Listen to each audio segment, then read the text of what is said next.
여러분 반갑습니다.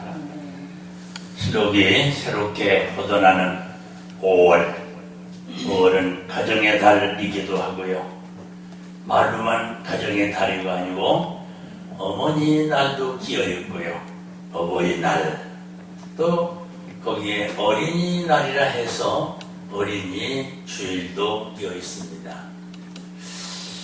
가정에서 어머님, 뭐 아버지가 왜 없겠습니까마는 아버지 날은 별로 안 알아주고 그냥 어머니 날만 많이 알아주는 것 같습니다.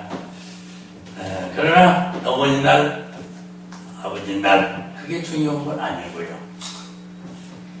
우리가 이 세상 살면서 어떤 모습으로 살아갈 거냐, 이런 것을 여기서 한번 생각해 보려고 그럽니다.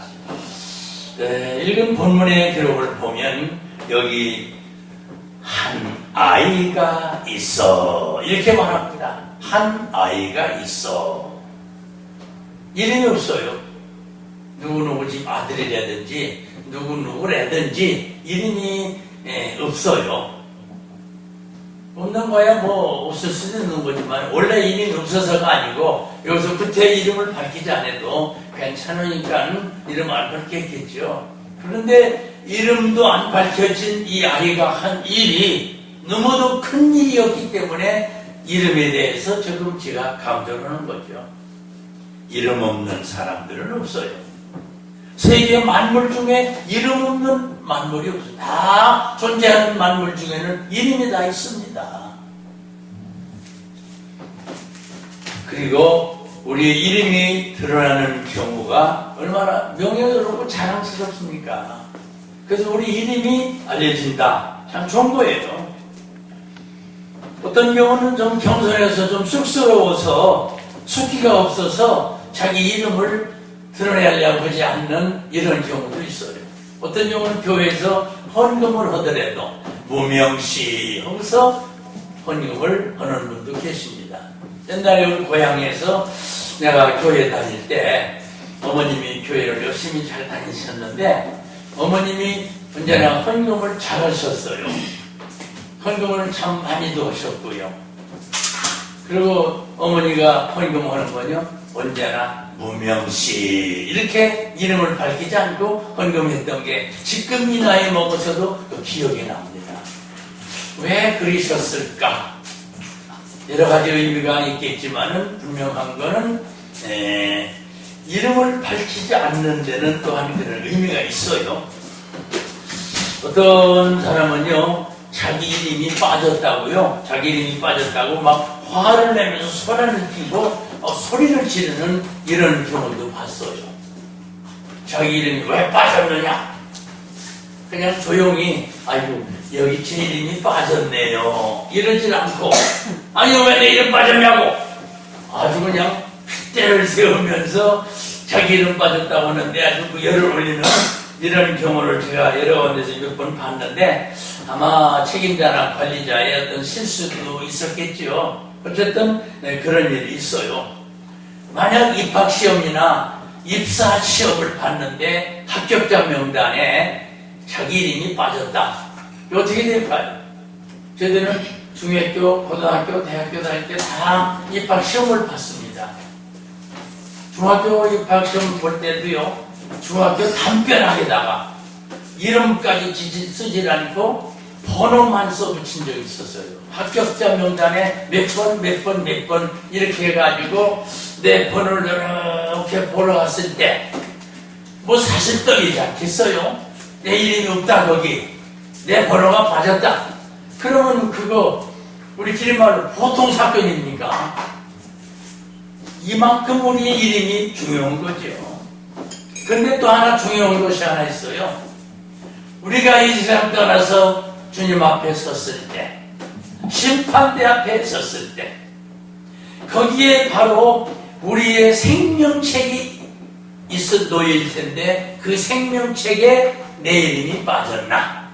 생명책에 내 이름을 제하여 버리겠다고 하셨던 이 말씀도 성경을 기억하면서 오늘 우리들의 이름이 생명책에서 빼졌다고 하면은 이건 불행이니 뭐 슬픔이 부모님이 뭐 이게 중요한 게 아닙니다.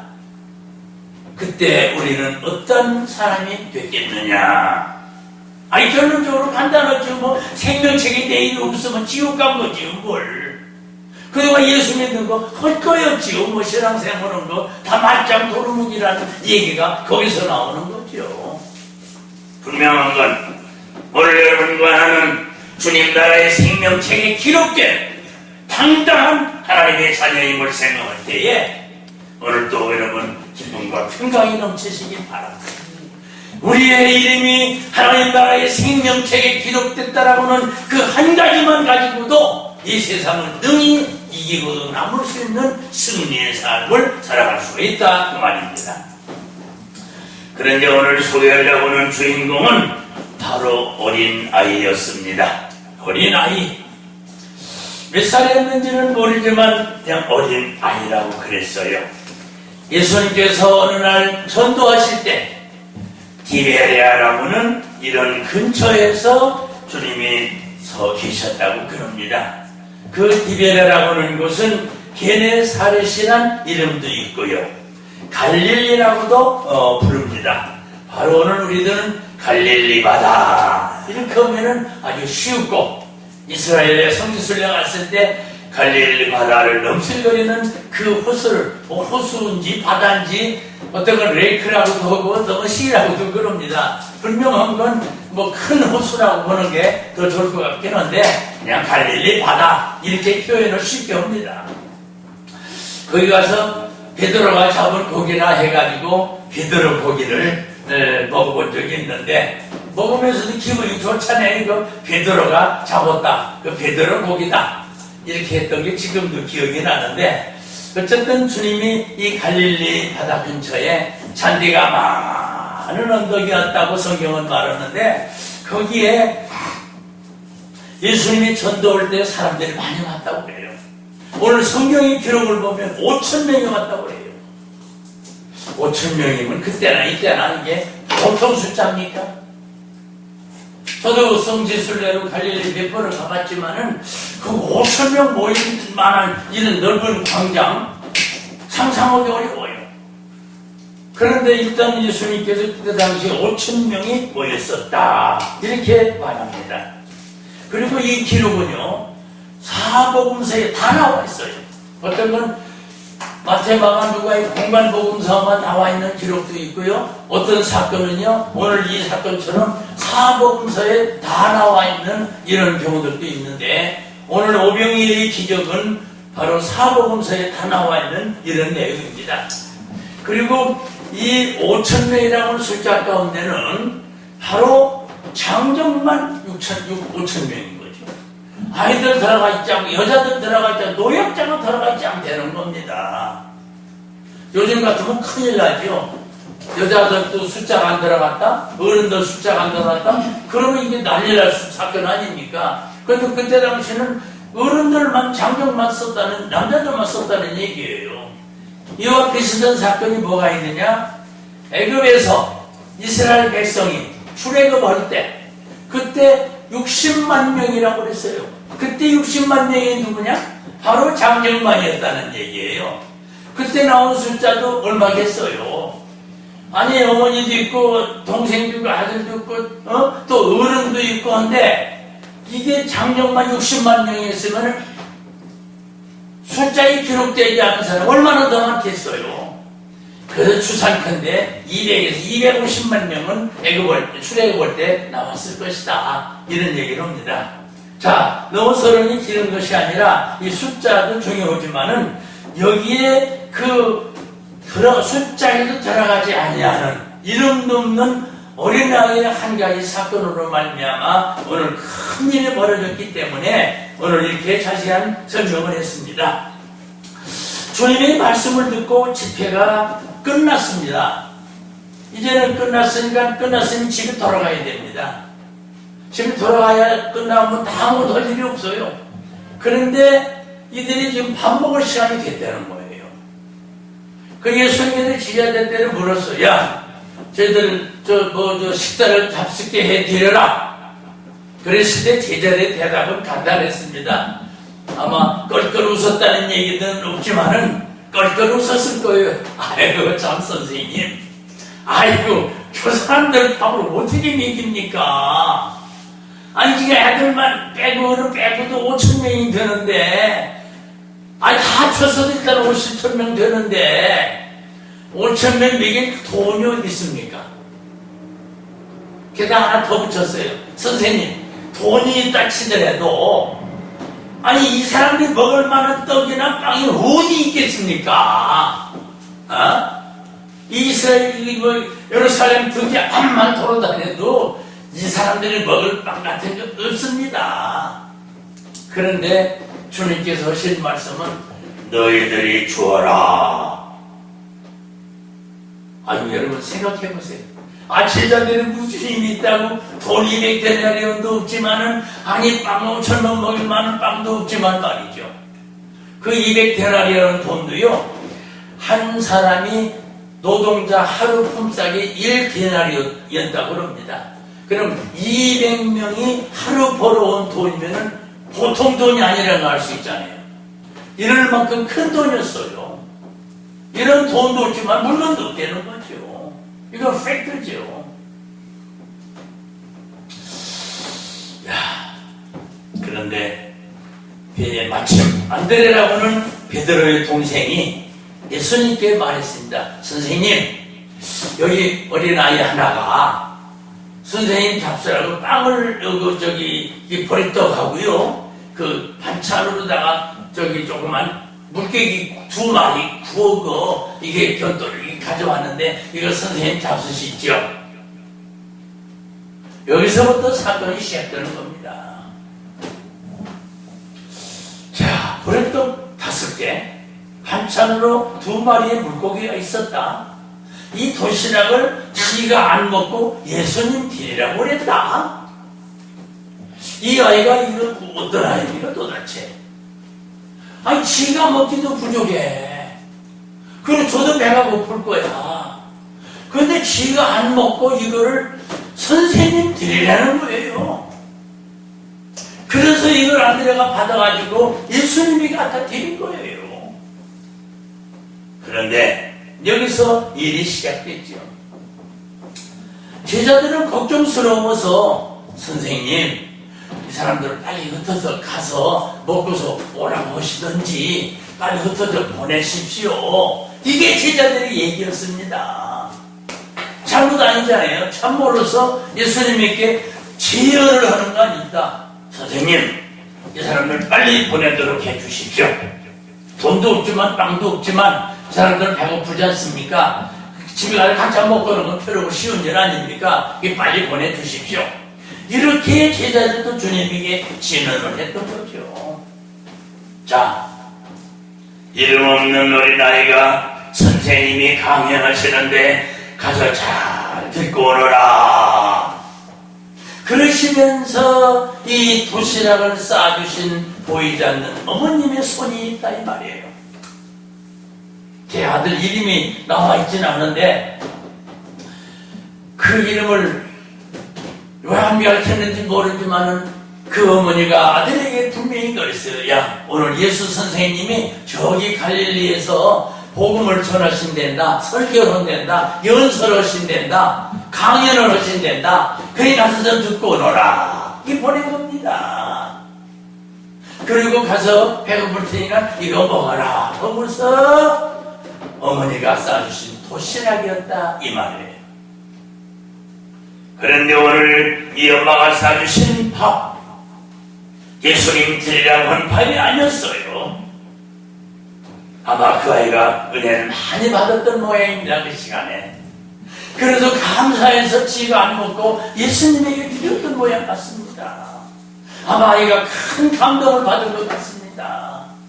아마 요담이 이 아이는 어떤 사람이 됐을까 궁금하기도 합니다. 참 놀라운 사건은 도시락 한 개를 가지고 예수님이 이 5,000명을 다 먹일 수가 있었다는 겁니다. 이게 오병이의 기적이 되는 거죠. 그런데 예수님께서 두말할 나위 없이 제자들에게 이를 가져와 딱 손에 드시고 하나님을 향해서 축사를 합니다. 하나님, 이름도 없는 어린아이가 이 좋은 도시락을 가져왔습니다. 아버님, 이거 제가 먹겠사옵나니까 아버지여 이들에게 주시옵소서. 간절히 축사를 했다고 그럽니다. 성경에 축사를 했다. 그 이후에 예수님은 제자들에게 명령을 내렸습니다. 야, 한 50명씩 뚝뚝뚝 자리에 다 질서 정령에 맞춰가지고 잘 앉혀. 딱 50명씩 잘라서 쫙 앉혔습니다. 부대식으로 말이죠. 그래가지고 이 버렸던 5배밖에 없는 걸 가지고 5,000명을 어떻게 잘라야 됩니까 이게? 그래서 주님이 시키는 명령을 따라 사랑하는 제자들이 이렇게 가서 나눠주기 시작했습니다. 거기서부터 미라클, 기적이 일어난 거죠. 그냥 갖다 손만 대면 떼주고 손만 대면 거리고 떼어주기만 하면 또 생기고 이렇게 해서 이 5,000명을 다 모였다고 그럽니다. 그러고 나서 예수님은 무슨 교훈을 우리에게 주셨느냐? 야, 제자들 너희들도 먹었냐? 다들 열심히도 더 사람들 다 먹고 있냐? 다 먹었습니다. 먹고도 남았습니다. 그래, 먹고는 남은 거 싸가지고 가라 이러시진 않고 그것을 너희들 다 가서 거둬와라. 그래서 예수님께서 제자들에게 다 거둬오라고 그랬어요. 거둬왔더니 몇 개가 됐느냐? 12바구니가 남는 12바구니에 거듭 차져있는 부스러기를 거둬왔다 이겁니다. 예수님의 제자가 12명이었어요. 그러니까 12바구니가 생긴 거예요. 만약에 예수님의 제자가 20명 쓰면은 20바구니가 생겼겠죠. 예수님의 제자가 10명이었다면 10바구니에 차 있겠었죠. 여기서 우리는 간단히 하나 멘트 한다 보면은 밥을 먹는 까지는 좋았지만 한국 사람들은, 나도 한국 사람이지만 여러분, 오늘 이 예식에 참석한 여러분, 오늘 행사에 참석한 여러분, 지금 식사를 하시고 나서 남은 모든 물건들은 전부 쓰레기통에 잘 정리해서 넣어주시길 바랍니다. 이렇게 광고를 합니다. 그런데 광고까지 했는데도 불구하고 자기가 먹던 밥그릇 하며 물통 하며 반찬 남은 거 하며 지저분한 다양한 걸 그냥 놔두고 가거나 적당히 조금만 걷어가지고 가거나 이런 경우를 봅니다. 저도 일본을 몇 번 다녀왔지만 일본 갈 때마다 깨끗한 도시와 거리를 볼 때 참 부러운 마음이 생깁니다. 참 부럽습니다.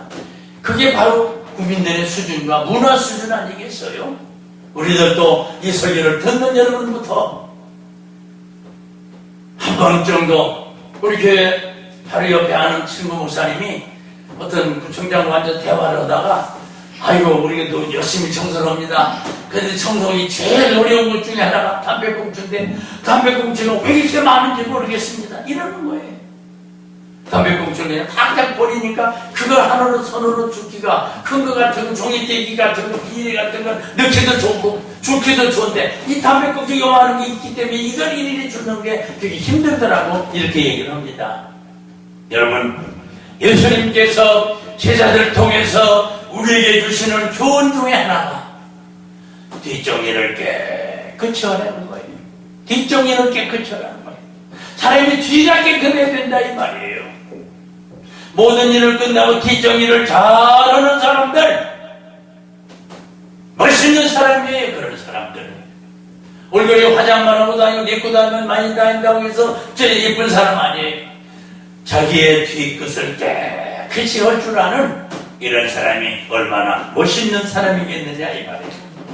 오늘 예수님의 손에 들려진 도시락 한 개는 각각 20명, 50명이 앉혀서 5,000명이 먹고도 남고 12바구니가 남아있는 이런 것을 볼 때 얼마나 아름다운 역사와 기적과 기적이었으며 얼마나 아름다운 모습인가를 여기서도 발견할 수 있다 그 말입니다. 자, 다 먹고 나시면 또 가면 돼요. 빨리 가라고 그래도 돼요. 먹었으니까 가라 이제. 근데 성경을 보니까 그 후에 식후에도 계속해서 주님의 달고 오면 그 말씀, 생명의 말씀을, 이 사람들이 지금 달고 오면 생명의 그 말씀을 듣고 갈 생각하지 않고 또 다시 모여서 주님의 강연, 주님의 설교, 주님의 가르침, 주님의 연설을 들었다라고는 이런 성경의 기록을 볼 때 요즘 말로 아마 심령 대부흥회를 한 것 같습니다. 자, 긴 얘기 드릴 게 뭐 있겠어요? 여기서 제가 드리고 싶은 결론은 간단해요. 정리를 우리 한번 해봅시다. 주님의 능력의 손, 이 손은 바로 베푸시는 손입니다. 이 능력의 손은 많은 양들을, 많은 어진 백성들을 먹이주시는, 베풀어주시는 기적의 손이었습니다. 오늘 주님은 우리에게 말씀한 적이, 나는 간다. 가지만은 너희들은 나보다 더 큰 일을 할 것이다. 여러분, 주님께서 이런 기적의 손을 베풀고 베푸시는 손으로 역사를 베풀었다고 하면 오늘 여러분과 나도 이 능력의 손이, 베푸는 손이 우리를 통해서도 있다고 하면 얼마나 좋을까요? 한국은 베푸는 손을 가진 교회입니다. 전 세계 190여 개국 나라에 한국의 선교사 이름으로 나가서 선교하는 나라가 이렇게도 많습니다. 전 세계의 선교 1등 국가가 영국, 미국 1, 2등을 차지했어요. 그런데 지금은 한국이 1, 2등 영국, 미국을 제치고 한국 1등 같습니다. 어째서냐? 미국이 파송한 선교사의 숫자는 우리보다 많아. 그런데 우리는 인구가 5천 명밖에 안 돼. 5천 명밖에. 미국은 3억 2천만이야. 그러면 3억 2천만이 파송한 선교사 숫자하고 5천만 명밖에 안 되는 숫자하고 선교사 파송 숫자를 비교해 볼 때 한국이 훨씬 앞섰단 말이야. 훨씬 많단 말이야. 비율로 볼 때. 그래서 한국은 전 세계 선교의 1등 국가다. 할렐루야. 이것은 복된 소식이 아닐 수가 없어요.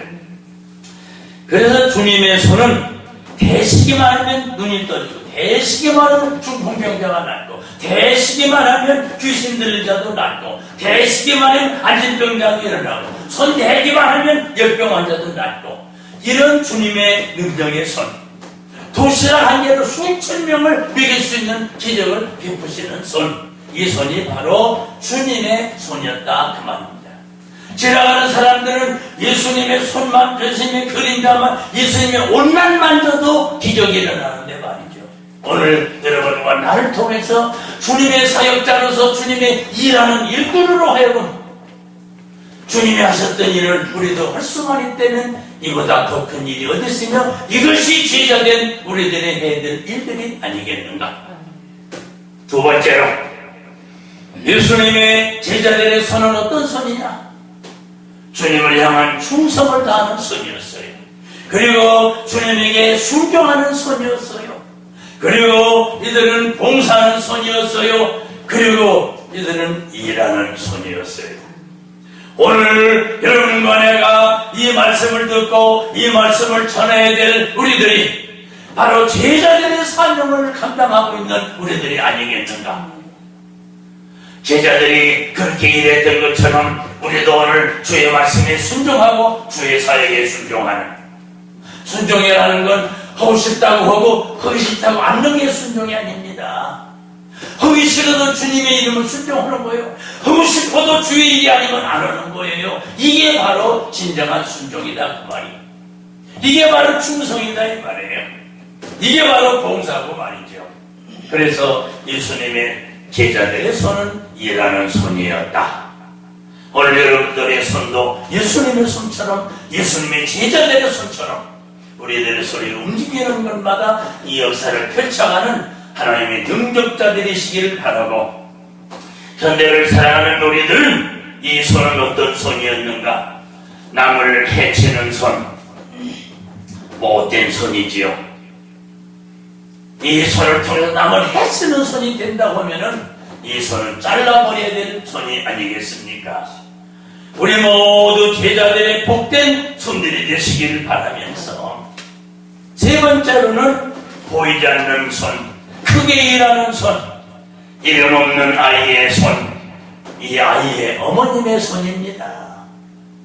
이 아이는 이렇게 훌륭하고 큰 일을 했는데 이 큰 일을 할 수 있었던 이 아이의 뒤에는 보이지 않는 어머님의 손이 있었다 이 말입니다. 어머님의 정성은인 그 손으로 맛있는 음식을 만들어서 이걸 싸주시면서 선생님이 강연하고 설교를 내가 듣고 오너라, 가서 은혜 받고 오너라, 배고플 때 이걸 먹어라, 이렇게 해서 싸준 손이에요. 바로 이 어머님의 손이 보이지 않는 손이에요. 희생과 봉사의 손이에요. 오늘 이런 봉사의 손, 희생의 손, 어머님과 같은 손이 있을 때 이 역사와 이적과 기적이 일어나는 거죠. 참으로 이 표적은 얼마나 아름다운 역사의 열매를 맺어갔습니까?